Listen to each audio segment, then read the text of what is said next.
All that you think is superiority is merely a little more age, a little more experience on this plane of existence. Your pride is the foolish infantile pride of the child who has just passed out of the baby class in the primary school and looks condescendingly upon the new flock of little ones who are just entering the class from which he has just passed. To the eyes of those in higher classes, the second grade scholar is a subject for a kindly, pitying smile. But the little fellow does not know that. He feels big and gives the peacock quality full sway. Now, before we leave this illustration, let us say that the little fellow is justified in feeling proud of having accomplished his advancement. It is a worthy feeling. The peacock part comes in only when he looks down upon those below him. This is the substance of the folly of pride, this feeling of superiority toward those still in the lower grade. A feeling of joy from work attained, heights scaled, is not unworthy. But let us be aware of the attendant feeling of superiority toward those who are still climbing. There lies the sting of pride. Extract the string, and your wasp is harmless. If you feel tempted toward self glorification sometimes, just remember that as compared to some of the intelligences who have long since passed through your present stage of development, you are no more than is the intelligence of a black beetle as compared with your own intellect, that to the eyes of some of the greatly developed souls, the everyday life of even the highest of our race on earth today is but as are to us the antics and gambols, fights and tumbles of a lot of Newfoundland puppies whose eyes have been opened but a few days. Just remember this, we say, and you will get a better idea of just what place you fill in the But this scale of does not mean intelligence. Self debasement either, not at all. As low comparatively as we may be, we are still well on the way of advancement, and great things are before us. We cannot be robbed of a single bit of life. We cannot be denied our heritage. We are going on, and on, and on, to greater and still greater heights. But impress this upon your soul. Not only are you going there, but all of mankind besides. Yes, even the last man. Do not forget this. On the plane of the eternal, there cannot be such a thing as selfish pride. Understanding has forever wiped it out. This giant weed cannot flower there. This blot upon existence is wiped out by the very atmosphere of eternal thought. We must carry over to the next lesson the remainder of our comments on the above quotation. Lesson 2. More light on the path. Before passing to the consideration of the next precept, we must again call your attention to the quotation from Light on the Path, which we had before us at the close of the last lesson, but which we were compelled to carry over to this lesson because of lack of space. In the quotation referred to appears the sentence, "Live neither in the present nor the future, but in the eternal." This sentence has perplexed many students in view of the fact that the teachings have impressed upon them the importance of living in the now and of looking forward to the future as the field for further development. And this sentence seems to run contrary to the previous teachings. But it is all a matter of absolute and relative point of view again. Let us see if we can make it plain to you. To live in the present, regarding it as something different from the future, or to live in imagination in the future, in the sense that it is considered as a separate thing from the present, is an error springing from the relative view of life. It is the old mistake which causes us to separate time from eternity. The absolute view of the matter shows us that time and eternity are one, that we are in eternity right now as much as we ever shall be. It does away with the error that a broad line is drawn between this time of mortal life and the eternity into which we enter after we have passed out of the body. It shows us that here, right here in the flesh, we are in eternity, It reveals to us that this life is but an infinitesimal part of the great life, that it is merely sunrise in the great day of consciousness, and that to live as if this petty period of life were all is the veriest folly of ignorant mankind.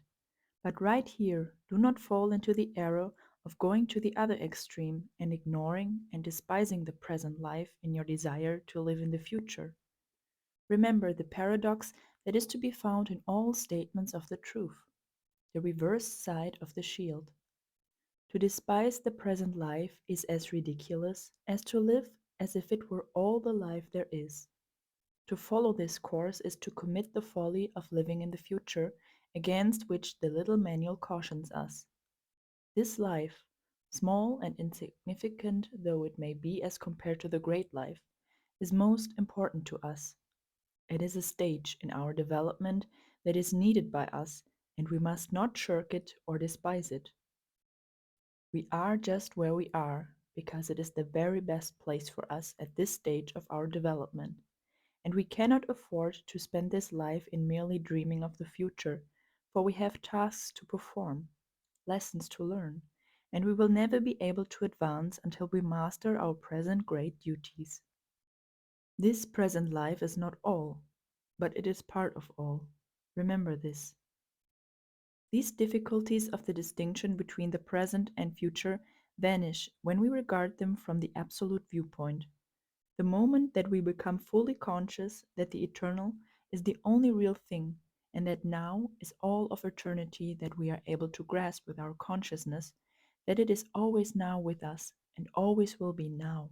When we realize this, then do the relative terms present and future lose their former meanings to us, and time and eternity, yesterday, today, tomorrow, and forever are seen to be but slightly different manifestations of the great eternal now, in which we live at each moment of our existence.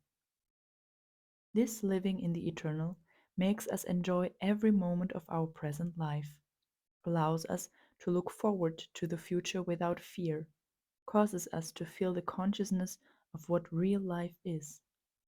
It helps us to realize the I am consciousness. It allows us to perceive things in their right relations. In short, gives to life a reality that it otherwise lacks, and causes the old relative views to drop from us like the withered leaves from the rose. As the writer of Light on the Path so beautifully says, this giant weed cannot flourish there. This blood upon existence is wiped out by the very atmosphere of eternal thought. 5. Kill out all sense of separateness. 6. Kill out desire for sensation. 7. Kill out the hunger for growth. 8. Yet stand alone and isolated, because nothing that is embodied, nothing that is conscious of separation, and nothing that is out of the eternal can aid you. Learn from sensation and observe it, because only so can you commence the signs of self-knowledge and plant your foot on the first step of the ladder. Grow as the flower grows, unconsciously but eagerly anxious to open its soul to the air. So must you press forward to open your soul to the eternal. But it must be the eternal that draws forth your strength and beauty, not desire for growth. For in the one case you develop in the luxuriance of purity, in the other you harden by the forcible passion for personal stature. Here again we are confronted with a set of paradoxical precepts, the first three of which tell us to kill out certain things, and the fourth of which then proceeds to tell us apparently to do the very things which we have just been advised not to do. This is another example of the divine paradox which underlies all occult teachings. The two sides of the shield. Read what we have said on this subject on pages 16 and 17 in Lesson 1. What we have said there applies to nearly all of the precepts of Light on the Path. In the fifth precept, we are told to kill out all sense of separateness. The eighth precept gives us the reverse side of the shield, yet stand alone and isolated, because nothing that is embodied, nothing that is conscious of separation, nothing that is out of the eternal can aid you. Here we have two vital truths imparted to us, and yet the two are but different sides of the same truth. Let us consider it. The sense of separateness that causes us to feel as if we were made of different material from our fellow men and women, that makes us feel self righteous, that makes us thank God that we are different from and better than other men, is error and arises from the relative point of view. The advanced occultist knows that, and we are all part of the one life, varying only as if we have unfolded as so to allow the higher parts of our nature to manifest through us. The lowly brother is but as we were once, and he will some day occupy the same position that we now do, and both he and we will surely mount to still greater heights, and if he learns his lessons better than we do, he may outstrip us in development. And besides this, we are bound up with the lives of every other man and woman. We participate in the conditions which contribute to their sin and shame. We allow to exist in our civilization conditions and environments which contribute largely to crime and misery. Every mouthful we eat, every garment we wear, every dollar we earn has had some connection with other people, and their lives and ours are intermingled. We touch all mankind at thousands of points. The law of cause and effect makes close companions of persons apparently as far apart as the poles. What we call sin is often the result of ignorance and misdirected energy. If we were in exactly the same position as those who do wrong, with the same temperament, training, environment, and opportunity, would we do so very much better than they? All life is on the path. We are all advancing slowly, often slipping back 2 feet for every three we advance, but still registering a net advance of 1 foot. And all are really trying to do the best they can, although often the appearances are very much against them. None of us are so very good or perfect, then why should we be so ready to condemn? Let us lend a helping hand whenever we can, but let us not say, I am holier than thou. Let us remember the precept of the great Master who warned us to cast the first stone only when we were free from sin ourselves. Let us avoid the sense of separateness in the relative sense, for it is a snare and a delusion, and the parent of nearly all error. But now, for the other side of the shield, let us learn to stand alone. We must learn this lesson in order to advance. Our life is our own. We must live it ourselves. No one else may live it for us, and we may live the life of no one else. Each must stand squarely upon his own feet. Each is accountable for his own acts. Each must reap that which he has sown. Each must suffer or enjoy according to his own acts. Man is responsible only to himself and the eternal. Nothing outside of the eternal and himself can aid him. Each soul must work out its own destiny, and no other soul may do the work for another. Each soul contains within it the light of the Spirit, which will give it all the help it requires, and each soul must learn to look within for that help. The lesson of courage and self-reliance must be learned by the growing soul. It must learn that while nothing from without can help it, it is equally true that nothing from without can harm it. The ego is proof against all harm and hurt once it realizes the fact. It is indestructible and eternal. Water cannot drown it. Fire cannot burn it. It cannot be destroyed. It is and always will be. It should learn to be able to stand erect upon its own feet. If it needs the assurance of the presence of an unfailing helper, one that is possessed of unlimited power and wisdom, Let it look to the eternal. All that it needs is there. The sixth precept tells us to kill out desire for sensation, and the eighth tells us to learn from sensation and observe it, because only so can you commence the science of self knowledge and plant your foot upon the first step of the ladder. Another paradox. Let us try to find the key. The warning in the sixth precept bids us to let drop the desire for sense gratification. The pleasures of the senses belong to the relative plane. We begin by enjoying that which appeals to the grosser senses, and from that we gradually work up the enjoyment of that which comes through higher senses. We outgrow certain forms of sense gratification. We pass from sensuality to sensuousness in its lower and higher degrees. There is a constant evolution in sense gratification in man. The things we enjoyed yesterday seem crude and gross to us today, and so it will always be as we pass onward and upward in the scale of life. We must cease to be tied to the gratification of the senses. The soul has higher pleasures awaiting it.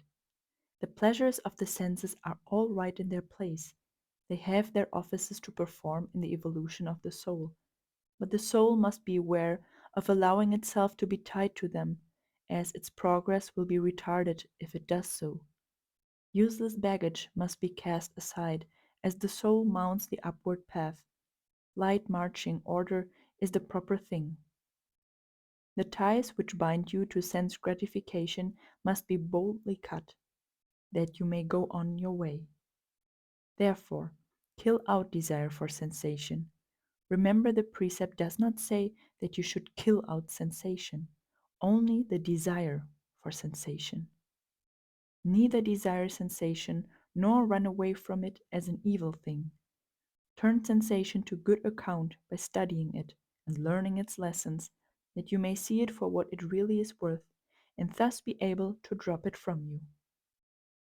As the eighth precept tells you, learn from sensation and observe it, because only so can you commence the science of self knowledge and plant your foot upon the first step of the ladder. This does not mean that you should yield to sense gratification in order to learn its lessons. The advanced soul should have passed beyond this stage. Sensations may be studied as if from the outside, and it is not necessary to indulge a sense in order to learn the lesson it has to teach you. The real meaning of this last precept is that when we find that we experience certain sense feelings, sensations, we should weigh, measure, gauge, and test them instead of viewing them with horror. These things are part of us. They come from the instinctive mind and our heritage from our previous lowly states of existence. They are not bad in themselves, but are simply unworthy of us in our present stage of development. They are the shadows of our former selves, the reflection of things which were proper and natural in us in our more animal states, but which we are now outgrowing. You may learn great lessons by noting the symptoms of these dying sense manifestations, and thereby we will be enabled to cast them away from you sooner than if you allow yourself to fear them as the manifestations of an evil entity outside of yourself, the temptings of a personal devil. In time you will outgrow these things, their places being filled with something better and more worthy.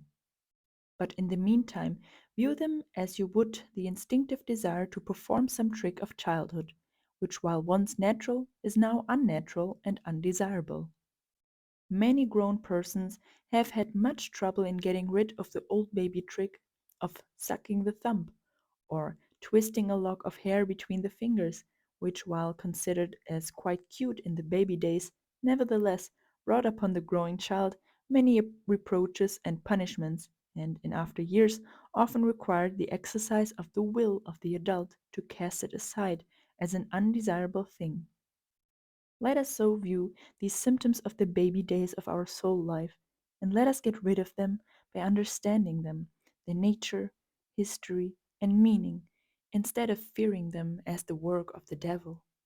There is no devil but ignorance and fear. The seventh precept tells us to kill out desire for growth, and yet the eighth advises us to grow as the flower grows, unconsciously but eagerly anxious to open its soul to the air. So must you press forward to open your soul to the eternal. But it must be the eternal that draws forth your strength and beauty, not desire for growth. For in the one case you develop in the luxuriance of purity, in the other you harden by the forcible passion of personal stature. The writer of the above words has made so plain the meaning of this twofold statement of truth that very little comment upon the same is needed, even for those just entering upon the path. The distinction between the desire for growth and the unfoldment that comes to the advancing soul lies in the motive. Desire for growth in the relative sense means desire for growth, for self glorification, a subtle form of vanity, and a refined form of selfish ambition. And this desire, as applied to spiritual, tends toward what occultists know as black magic, which consists of a desire for spiritual power to use for selfish ends or even for the mere sense of power that such development brings. The student of occultism cannot be warned too often against such desires and practices. It is the dark side of the picture, and those who pursue the descending path meet with a terrible punishment by reason of their own acts, and are often compelled to labor for ages before they find their way back to the path upon which the sun of the Spirit shines brightly. The natural growth of the soul, that growth which is compared to that of the flower, gradual and unconscious, but yet eager in the sense of opening up one's soul to the beneficent rays of the great central sun of life, the growth which consists in letting rather than forcing, is the growth to be desired. This growth comes to us each day if we but open ourselves to it. Let the soul unfold, and the spirit will gradually manifest itself to your consciousness. Many students torment themselves and their teachers by their eager questionings, "What shall I do?" The only answer is, stand aside from your labored efforts, just let yourself grow, and you will grow in this way. Every day will add to your experience.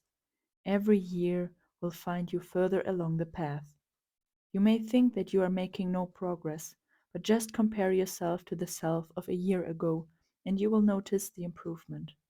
Go on, living your life, the best you know how, doing the work before you in the manner that seems best for you, day by day, worrying not about your future life, living in the great and glorious now, and allowing the Spirit to work for you in confidence and faith and love.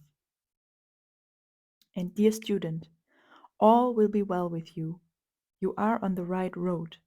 Keep to the middle of it. Enjoy the scenery as you pass along. Enjoy the refreshing breezes. Enjoy the night as well as the day. It is all good, and you are making progress without feeling the strain of the journey. The man who counts the milestones and worries about how much farther he has to go and how slow he is moving makes his journey doubly tiresome and loses all the beauty of the roadside.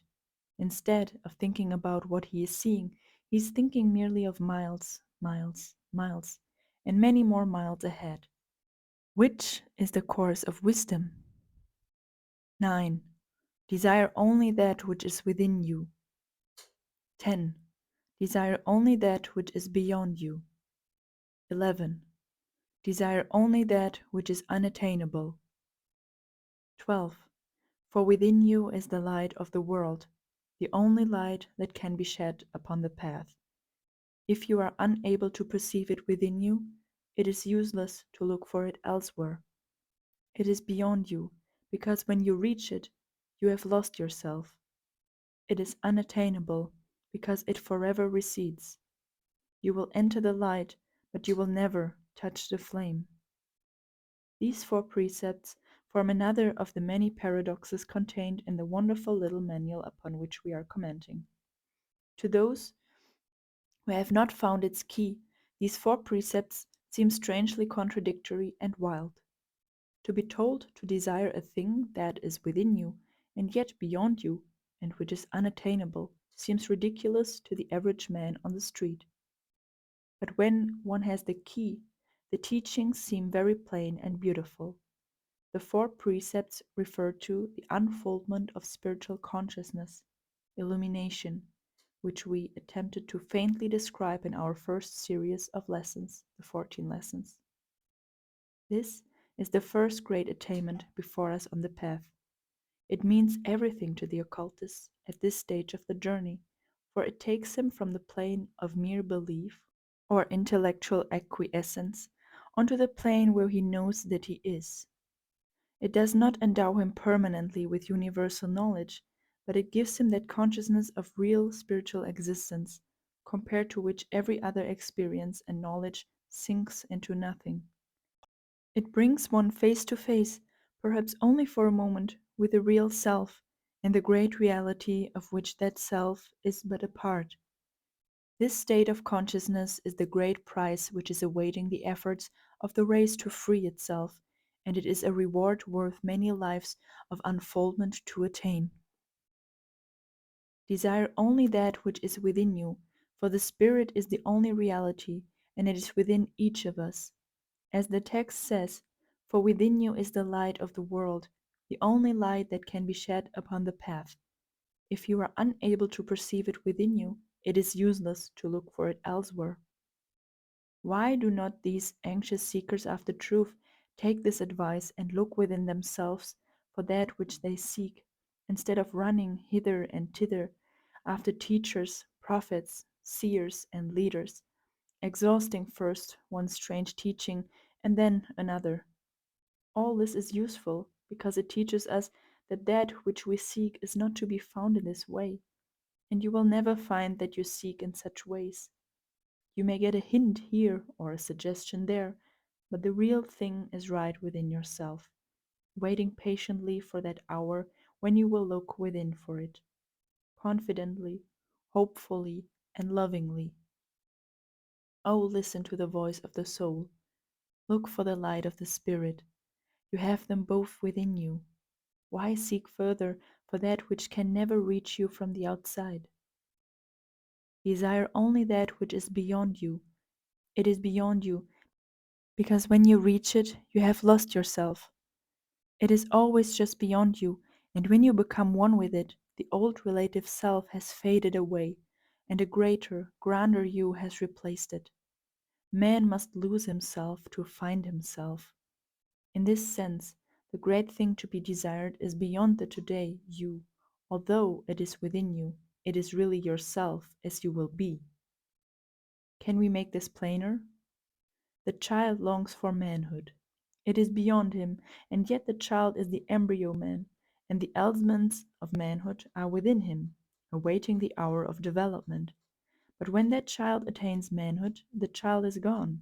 He has lost himself, and a larger self has taken its place, so that the thing for which the child longs really causes him to lose his child self in its attainment.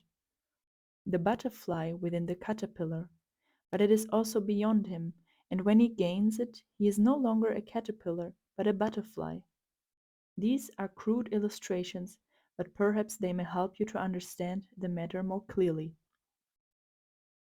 Desire only that which is unattainable. This sounds discouraging, but when understood, it really gives renewed energy. The text goes on. It is unattainable because it forever recedes. You may enter the light, but you will never touch the flame. As the soul gains in spiritual consciousness, it becomes greater and grander, but it is traveling but the first steps in the real journey. But that journey is becoming more and more pleasant. As we climb the mountainside of attainment, the view becomes grander at each step. The mountain top, which seemed so near at the beginning of the journey, seems constantly to recede as one climbs. And yet there is no disappointment, for every step of the way is now accompanied with the keenest pleasure. It is ever so in soul unfoldment. As step after step is taken, greater heights appear to the view, emergent from the clouds which have surrounded them. There are undreamed of heights. You may and will gain the highest point now visible to you, be your attainment ever so great at this moment. But when you get there, you will find that there is much more before you as you have left behind, far more, in fact. But all this does not disappoint you when you once grasp its significance. As you enter the great light, you become conscious of gradually nearing the great center of light. But although you are fairly bathed in the glorious effulgence, you have not touched the flame, and never will as man. But what of that? Why fret because you cannot see the end, if end there be? You are destined to become something so much greater and grander than you are today, that your wildest imaginings cannot give you the faintest idea of it. And still beyond that state, there are other states, and others, and others, and others. Rejoice in the light, but sigh not because you are told that you will never touch the flame. You do not begin to realize what the bright light is. The flame is beyond your comprehension. 13. Desire power ardently. 14. Desire peace fervently. 15. Desire possessions above all. 16. But those possessions must belong to the pure soul only, and be possessed therefore by all pure souls equally, and thus be the especial property of the whole only when united. Hunger for such possessions as can be held by the pure soul, that you may accumulate wealth for that united spirit of life, which is your only true self. The peace you shall desire is that sacred peace which nothing can disturb, and in which the soul grows as does the holy flower upon the still lagoons. And that power which is the disciple shall covet as that which shall make him appear as nothing in the eyes of men. 17. Seek out the way. 18. Seek the way by retraining within. 19. Seek the way advancing boldly without. Here is another example of the relative and the absolute. Desire power ardently, and yet power, selfish power, is the greatest curse of the man who possesses it. The power of the Spirit, which is the power which the disciple shall covet, may indeed make him appear as nothing in the eyes of men, who are striving after material power, for it is the conscious power of which the average man knows nothing, of which he is unable to form a mental image, and he is very apt to regard as a fool the man who possesses it or who is reaching out for it. The power which is applied to unselfish uses is incomprehensible to the average man who seeks for worldly power, and yet that worldly power and all that it is capable of accomplishing will crumble before the flame of time, as a sheet of tissue before the match, and will be in ashes in the twinkling of an eye, while the real power of spiritual attainment grows stronger and mightier as the ages roll by. The one is the substance, the other the shadow, and yet the world reverses their position because of its imperfect vision. Do not make the mistake of translating the 16th precept as meaning that the student should seek to appear as nothing in the eyes of man. This is not the meaning. The student should avoid seeking to appear as anything in the eyes of man, whether that anything be everything or nothing. Let the appearances go. They belong to the world of shadows, and the true student has naught to do with them. Let the world attend to its own appearances. Let it amuse itself with its childish toys and soap bubbles. Do not seek to appear. Let the world attend to that. It will amuse the world and will not hurt you. We say this because some have translated this precept as if it were an incentive to assumed humility, which is akin to the humbleness of Uriah Heep, as if to appear as nothing were some particular virtue. The precept really means to point out the only power worth seeking, and at the same time to show the student how lightly the world is apt to regard such power as compared to what it calls power, but which is worldly power but as the power of the lunatic, who, sitting on a soapbox throne with a pasteboard crown and a toy scepter, imagines that he is lord of all. Let the world amuse itself, it concerns you not. Seek ye the real power of the Spirit, no matter how you appear to man. Desire peace fervently, but that peace is the peace which comes from within, and which you may enjoy even though you be in the midst of the battle of life. Though you may be commander-in-chief of the worldly army or its humble soldier, all one at the last. This peace of the awakened and conscious soul is indeed that sacred peace which nothing can disturb, and in which the soul grows as does the holy flower upon the still lagoons. This peace comes only to one who has awakened to the consciousness of his real spiritual existence. This state, once attained, enables a man to set aside a part of his nature into which he may retire when the troubles and strife of the outer life disturb him, and which immediately surrounds him with a peace that passeth understanding, because it is beyond the realms of the understanding of the intellect. Such a sanctuary of the soul is a heaven of rest for the troubled mind, and in which it may seek shelter from the storms which are howling without. When one becomes conscious of what he really is and is able to see the world of illusions for what they are, he finds this place of peace. And although the necessities of his life have placed him in a position in which he must be in the thick of the fight, he really is merely in it, and not of it. For while one part of his nature plays out the part allotted to him, his higher self rises above the tumult and serenely smiles at it all. Establish for yourself a sanctuary of the soul, in which silence reigns, and into which your tired soul may creep the rest and recuperate. It is this peace to which the yogis refer when they say, "Peace be with thee," and may it be with you all, and abide with you. Desire possessions above all. This sounds like queer teaching along spiritual lines, but read on. But those possessions must belong to the pure soul only, and be possessed therefore by all pure souls equally, and thus be the especial property of the whole only when united. Hunger for such possessions as can be held by the pure soul, that you may accumulate wealth for that united spirit of life which is your true self. These possessions, obviously, are not material possessions, but the possessions of the soul. And what is a soul able to possess? Knowledge only, for all else is unreal and passeth away.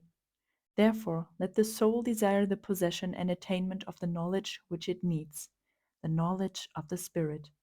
And this best knowledge may be possessed by the pure soul only. The other kind of souls do not care for it, and the pure soul is willing to hold such possessions in common for all other souls who are able to accept a share in it or to make use of it, and no attempt is made to claim a special property rights in such possessions, and it is recognized as the property of the united whole. There can be no corners in spiritual knowledge, no matter how vigorously some mortals may claim to possess same. There can be no monopoly upon these possessions, for they are free as water to those who are ready and willing to receive them. Although the most valuable of all possessions, they are literally without money and without price, and woe unto him who attempts to sell the gifts of the Spirit, for he sells that which cannot be delivered except to those who are ready for them, and those who are ready for them have no need to buy, they simply help themselves from the feast. We call your attention to the sentence which says that you should desire to accumulate wealth for that united spirit of life which is your real self. For when you attain spiritual knowledge, you are not merely accumulating for yourself, but for others as well. You are working for the race as well as for yourself. The race is benefited by its individual members attaining spiritual knowledge, and you are making it easier for others of the race, those now living and those who will come later. You are doing your part to raising the thought of the world. And as you have enjoyed some of the treasures which have been gathered together by those who have passed on during the ages, so will generations to come be benefited by that which you are accumulating now. We are but atoms in a mighty whole, and the gain of one is the gain of all. Nothing is lost. Therefore, desire possessions above all. Seek out the way. Seek it not by strenuous endeavor, but by opening up yourself to the promptings of the Spirit, by recognizing the hunger of the soul for spiritual bread, the thirst for the draught from the spring of life. Draw knowledge by the law of attraction. It will come to you in obedience to the law. It is yours for the asking, and nothing can keep it from you or you from it. As Emerson says, the things that are for thee gravitate to thee. O believe, as thou livest, that every sound that is spoken over the round world which thou oughtest to hear will vibrate on thine ear. Every proverb, every book, every byword that belongs to thee for aid or comfort shall surely come home through open or winding passages. And this will be your test of the truth. When a message comes to you that seems to awaken a memory of an almost forgotten truth, then that truth is yours. It may not be all of that truth, but as much as you feel is true is yours. The rest will come in time. Emerson is said to have been asked to prove certain statements which he had made in a lecture. He is reported as saying in reply, "I trust that I shall never utter a statement of the truth which will need to be proved." He was right. Truth is self-evident.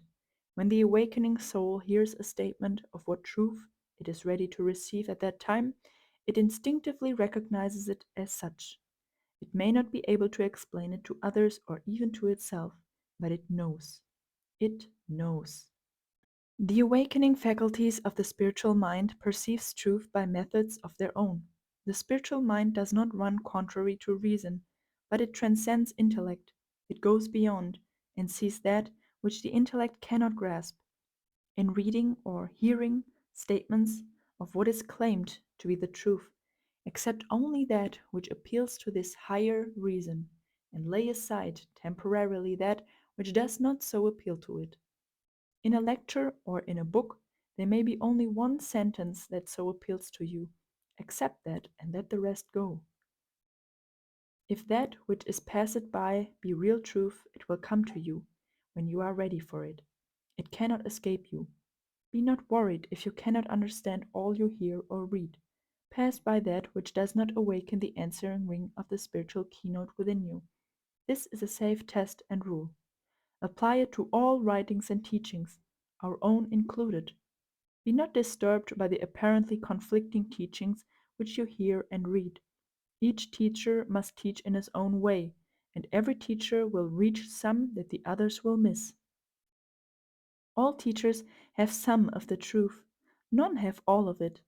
Take your own wherever you find it, and let the rest pass you by. Do not be bigoted follower of teachers. Listen to what they say, but apply the test of your own soul to all of it. Do not be a blind follower. Be an individual. Your soul is a good judge, as any other soul. Better for you, in fact, for it knows what it needs and is continually reaching out for it. Teachers are useful. Books are useful because they suggest to you, they supply missing links, they give you loose ends of thought, which you may unwind at your leisure. They corroborate that which is lying half awakened in your mind. They aid in the birth of new thought within your mind. But your own soul must do its own work, is the best judge of what is best for you, is the wisest counselor, the most skilled teacher. Heed the voice of the something within. Trust your own soul, O student. Look within confidently, trustingly, and hopefully. Look within, for there is the spark from the divine flame. Seek the way by retreating within. We have just spoken of this trust in something within. This precept emphasizes this phase of occult teaching. Learn to retreat within the silence and listen to the voice of your soul. It will tell you many great things. In the silence, the spiritual mind will unfold and pass on to your consciousness bits of the great truths which lie buried within its recesses. It will pass on to the intellect certain fragments of truth from its own great storehouse, and the intellect will afterwards accept them and reason from the premises thus obtained. Intellect is cold, spiritual mind is warm and alive with high feeling. The spiritual mind is the source of much that is called inspiration. Poets, painters, sculptors, writers, preachers, orators, and others have received this inspiration in all times and do so today. This is the source from which the seer obtains his vision, the prophet his foresight. By development of his spiritual consciousness, man may bring himself into a high relationship and contact with this higher part of his nature, and may thus become possessed of a knowledge of which the intellect has not dared to dream. When we learn to trust the Spirit, it responds by sending us more frequent flashes of illumination and enlightenment. As one unfolds in spiritual consciousness, he relies more open the inner voice and is more readily able to distinguish it from the impulses from the lower planes of the mind. He learns to follow the guidance of the Spirit and to allow it to lend him a helping hand. To be led by the Spirit is a living and real fact in the lives of all who have reached a certain stage of spiritual development. Seek the way by advancing boldly without. Be not afraid, nothing can harm you. You are a living, eternal soul. Therefore, be bold. Look around you and see what is going on in the world, and learn lessons thereby. See the workings of the great loom of life. Watch the shuttles fly. See the cloth of various texture and colors that is being produced. See it all as life.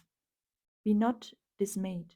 Lessons are lying all around you, awaiting your study and mastery. See life in all its face. This does not mean that you should take a backward step and try to live over again phases which you have left behind you and with which you are through, but witness them all without horror or disgust. Remember that from the lowly phases, higher phases develop. From the mud of the river, the beautiful lotus rears its stalk, and forcing its way through the water reaches the air, and unfolds its beautiful flower. From the mud of the physical, the plant of life passes through the water of the mental plane, onto the air of the spiritual, and therefore unfolds. Look around you and see what men are doing, what they are saying, what they are thinking. It is all right in all its phases for those who are in it. Live your own life on your own plane of development, but scorn not those who are still on the lower planes. See life in all its throbbing forms and realize that you are part of it all. It is all one, and you are part of that one. Feel the swell of the wave beneath you. Yield to its motion. You will not be submerged, for you are riding on its crest and borne on its bosom. Do not fear the outside, even while you retreat within. Both are good, each in its place. Let your inner sanctuary be your real resting place, but be not afraid to venture without. Your retreat cannot be cut off. See the outer world, knowing that home is always awaiting you. There is no contradiction between the 18th and the 19th precept. Let us repeat them, that you may grasp them as but the two sides of the same truth. Seek the way by retreating within. Seek the way by advancing boldly without. Do you not see that they are both needed to form the whole statement of truth? Seek it not by any one road. This is a necessary caution, as the writer of the precept says, to each temperament there is one road which seems the most desirable. But there is a subtle temptation here. The student is very apt to rest content with that one road which suits his particular temperament, and accordingly is likely to shut his eyes to the other roads. He becomes bigoted, narrow, and one-sided. He should explore all the lanes which seem to lead to the truth, gaining a little here and a little there, holding fast to that which appeals to his inner consciousness and letting the rest go, but condemning not that which he does not see fit to accept. Do not be partisan or bigot or a sectarian. Because you favor any one form of teaching, do not hastily conclude that all teachings that do not agree with yours must be false. There are many forms of presentation of truth, each suited to the understanding of certain people. Many forms of expression, which at first sight appear contradictory, are afterwards seen to have the same fundamental principle. Much of the apparent difference in teaching may be seen to be merely a matter of the use or misuse of words. When we understand each other's words and terms, we often find that we have much in common and but little apart from each other. 20. Seek it not by any one road. To each temperament there is one road which seems the most desirable. But the way is not found by devotion alone, by religious contemplation alone, by ardent progress, by self sacrificing labor, by studious observation of life. None alone can take the disciple more than one step onwards. All steps are necessary to make up the ladder. The vices of man become steps in the ladder, one by one as they are surmounted. The virtues of man are steps indeed necessary, not by any means to be dispensed with. Yet though they create a fair atmosphere and a happy future, they are useless if they stand alone. The whole nature of man must be used wisely by the one who desires to enter the way. Each man is to himself absolutely the way, the truth, and life.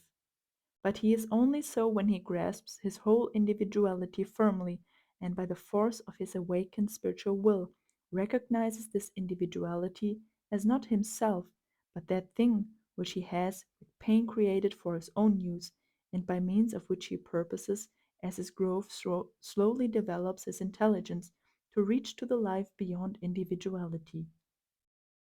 When he knows that for this his wonderful complex, separated life exists, then indeed, and then only, he is upon the way. Seek it by plunging into the mysterious and glorious depths of your own inmost being. Seek it by testing all experience, by utilizing the senses in order to understand the growth and meaning of individuality and the beauty and obscurity of those other divine fragments which are struggling side by side with you and form the race to which you belong. Seek it by study of the laws of being, the laws of nature, the laws of the supernatural, and seek it by making the profound obeisance of the soul to the dim star that burns within. Steadily, as you watch and worship, its light will grow stronger. Then you may know you have found the beginning of the way, and when you have found the end, its light will suddenly become the infinite light. The 20th precept should be read carefully by every student who wishes to live the life of the Spirit and who desires to advance along the path. It should be read, reread, studied. It contains within it much that will not be grasped at the first reading, nor the 10th, nor the 100th. Its meaning will unfold as your experiences renders you ready to receive it. It tells you that your life must not be one-sided, it must be varied. You must avail yourself of the advantages of the inner life, and yet you must not run away from the world, for it has lessons for you. You are needed by others in the world, and others need you, and you must play your part. You cannot run away, even if you want to. So accept the part that is allotted to you, and use your present state as a thing upon which you may mount to greater things. You are a cog in the great machinery of life, and you must do your work. The whole nature of man must be used wisely by the one who desires to enter the way. This life may be carried into your business, profession, or trade. If it cannot be taken with you everywhere, something is wrong with it or with you. You must not expect the world to understand your view of life. There is no use in flicking your views upon the unready world. Milk for babes and meat for men, remember? The majority of the people around you are like unborn babes, spiritually, and but a very few have even drawn their first baby breath. Do not make the mistake of wearing your heart on your sleeve for the doves to peck at. Play well your part in the game of life in which you are forced to join. But though you see it as but the sport of children, do not make yourself a nuisance to the babes. Join in as if you enjoyed it. You will learn lessons from it. Do not make the mistake of thinking that you have to go around wearing a Sunday face.